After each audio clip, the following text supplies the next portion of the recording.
সেমাই তো আসলে আমার সবসময় চলে। ঈদ আসুক বা ঈদ নাই আসুক, সবসময় আমার সেমাই চলবে, ঠিক আছে? আর নুডলসের কথা তো বলাই যাবে না। নুডলস সবসময়ের জন্য ফেভারিট। আর রাঁধুনি হচ্ছে আমার সব তরকারিতে দিতে হয়, যেমন ভাজিতে দিতে হবে, তরকারিতে দিতে হবে। আসলে এটা আমার খুব ফেভারিট একটা মসলা। আচ্ছা যাই হোক, টিস্যু তো সবার লাগে, তাই না? টিস্যু বাজারে যেহেতু গিয়েছি, থাকলেও আরেকটা নিয়ে আসতে হয়।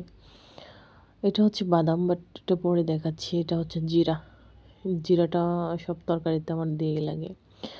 বিম তো অবশ্যই লাগবে তাল বাসনের জন্য। আচ্ছা, এটা হচ্ছে বাদাম, বাট পরে প্যাকেটিংটা খোলা হবে। সানসিল্ক তো অবশ্যই আমি দিই, বাট বোতল আমার দিতে ভালো লাগে না। হ্যাঁ, আমি এটাই দিই।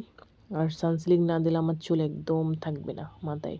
ডাব ইউজ করলে আমার চুল একদম চলে যাবে। জাফরান তো আমার অবশ্যই দেয়া লাগবে। আজ ৪ বছর ধরে আমি জাফরান দিই। আমার চুলের কন্ডিশন আর কি আপনারা দেখছেন? জানাবেন। এটা হচ্ছে ১ নাম্বারটা। এখানে একটু পানি দিলে বুঝতে পারবেন যে আপনি যে ১ নাম্বার না ২ নাম্বার। আর ভিটামিনটা তো জাফরানের সাথে মিক্স করে দিবেন। দেখবেন খুব ভালো কাজ করতেছে। ঠিক আছে? তো আমি ১০ টা নিয়ে এসেছি। এলোভেরা হচ্ছে আমার সবসময় লাগে আর কি। আমি আসলে লিপস্টিক দিই না, হ্যাঁ। অ্যালোভেরা হচ্ছে একটু টক, একটু গোলাপি হয়ে থাকে। এটা দেখতেও সুন্দর লাগে। আর এটা হচ্ছে অনেকক্ষণ থাকে। লিপস্টিক তো দিচ্ছি মুছে গেল, তাই না? এটা হচ্ছে আপনার সারাদিনই আপনি টুটে রেখে দিতে পারবেন। মানে এখানে ২ নাম্বার ১ নাম্বার আছে আর কি। ভালোটা দেখে নিবেন সবাই।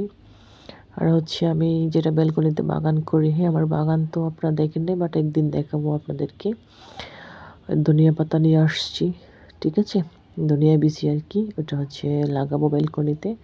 এটা লাল শাকের বিচি, এটাও হচ্ছে আমি ব্যালকনিতে লাগাবো। আরেকটা ধনিয়া পাতা আমার কাছে খুব, আসলে ধনিয়া পাতা সব তরকারিতে ভালো লাগে, তো সেজন্য আমার অবশ্যই দিতে হয়। কলমি শাক তো আমার বেশি ফেভারিট। আর ডাক্তার আমাকে বলেছে যে কলমি শাকটা খুব খেতে। আমার একটু মানে কোষ্ঠকাঠিন্যের সমস্যা, সেজন্য কলমি শাক আমার খেতেই হয় আর কি।